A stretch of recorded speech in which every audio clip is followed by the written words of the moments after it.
voltar falando do debate histórico da CNN Brasil entre o Joe Biden e o Donald Trump. O desempenho do presidente americano preocupou aliados internacionais dos Estados Unidos que começam a se preparar por uma possível volta do Trump à Casa Branca. A Mariana Giangiacomo chega com a gente ao vivo, direto de Nova York.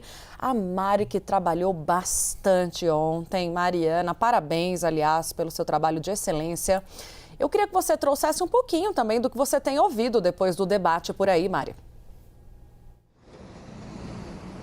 Muito obrigada pelo carinho, um orgulho fazer parte desse time nessa cobertura histórica, né, desse debate que pode ter definido, sim, os rumos da eleição desse ano, uma eleição que vai ter impactos não só aqui nos Estados Unidos, mas no mundo todo. E olha, repercutindo internacionalmente, é claro, esse debate da CNN, eu trouxe aqui algumas manchetes. Olha, o Le Monde, jornal francês, comparou Biden a um naufrágio. O Daily Mirror, do Reino Unido, disse que a performance de Biden foi um pesadelo cheio de gafes. Então, os jornais ao redor do mundo repercutindo muito a postura de Joe Biden, os lapsos de memória, também repercutindo do lado de Donald Trump a forma como ele desviava das perguntas feitas pelos moderadores, também declarações falsas. Então, é um debate que, assim, causou um desânimo aqui nos Estados Unidos. Os americanos, na verdade, já estavam desanimados com essa eleição, porque a maioria não queria ter que votar, ter que escolher entre Trump e Biden mais uma vez. E agora, depois de ontem,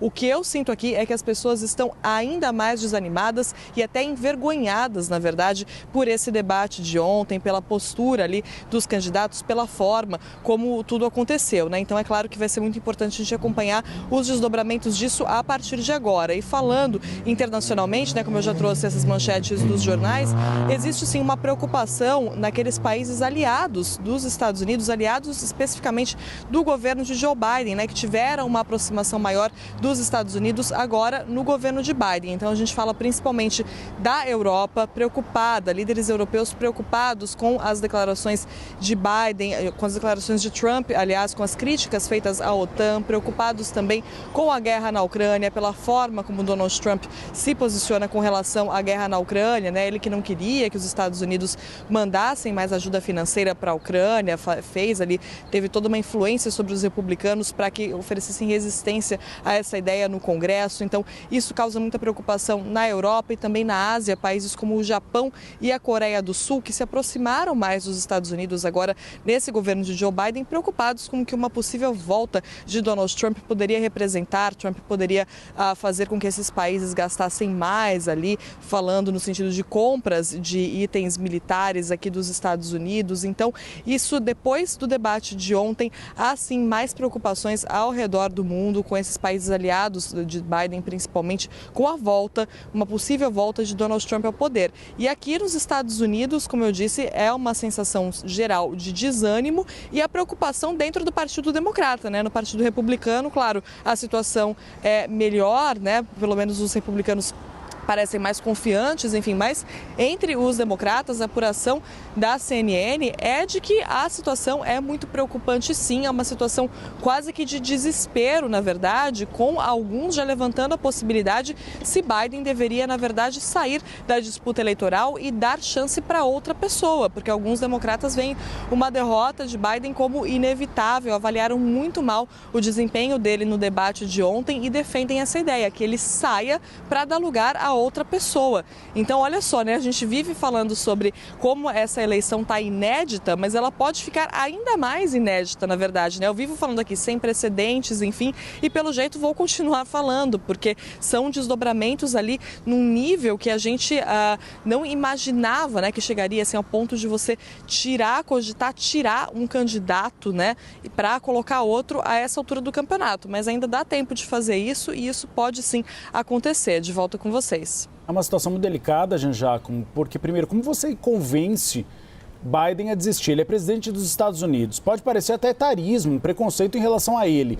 Segundo, é uma questão também que pode definir o futuro do Partido Democrata. Eu tenho lido na imprensa americana, por exemplo, os nomes de Kamala Harris e Michelle Obama, até a possibilidade de Michelle Obama ser candidata. Mas esse é um processo que precisa ser maturado, né?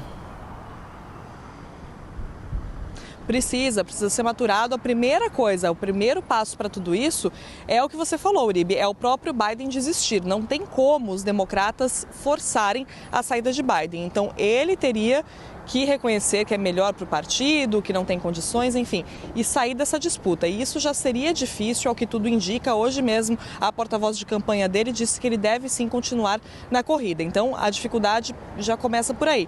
E aí, num segundo lugar, seria que todos esses nomes começariam a batalhar para conseguir o apoio dos nomes do Comitê Nacional Democrata para conquistar essa vaga que seria de Biden. E aí você não tem um nome forte capaz de unir uma escolha óbvia. São vários nomes ali relativamente fortes dentro do Partido Democrata, como esses que você citou, mas nenhuma escolha óbvia, nem mesmo a vice, Kamala Harris. Então seria um processo bastante trabalhoso também. É preciso pensar ali, é hora do Partido Democrata pensar com muito cuidado se realmente vale a pena fazer essa troca, de que forma que isso poderia ser feito.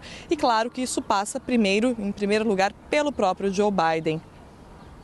Mariana Jangiacomo, que fez um trabalho excelente ontem à noite. Acompanhei até o fim, viu? Mariana Jangiacomo dorme pouco, igual você. A gente coloca maquiagem para esconder as olheiras, mas eu tinha um chefe no jornal Estado de São Paulo que dizia que jornalista sério tem olheira, porque quase não dorme. Então, podem confiar nas nossas informações, porque a gente ficou acordado até tarde. Obrigado, Mariana Jangiacomo, pelas informações. Vamos continuar falando do debate nos Estados Unidos. Uma das principais questões nesse ciclo eleitoral é a imigração e a fronteira com o México. Trump afirmou que cidadãos americanos estão morrendo por causa das políticas do governo Biden.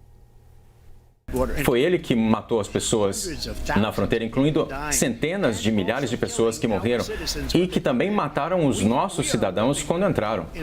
Nós estamos agora vivendo num covil de víboras, pessoas sendo mortas em Nova York, na Califórnia, em todos os estados da União, porque não existem mais fronteiras, todos os estados são fronteiras. Isso por conta da sua política ridícula e maluca. As pessoas estão entrando e matando os nossos cidadãos a um nível que nós chamamos de crime imigrante, mas eu chamo de crimes migratórios do Biden. Estão matando os nossos cidadãos em um nível nunca antes visto na história, inclusive um número inacreditável de meninas.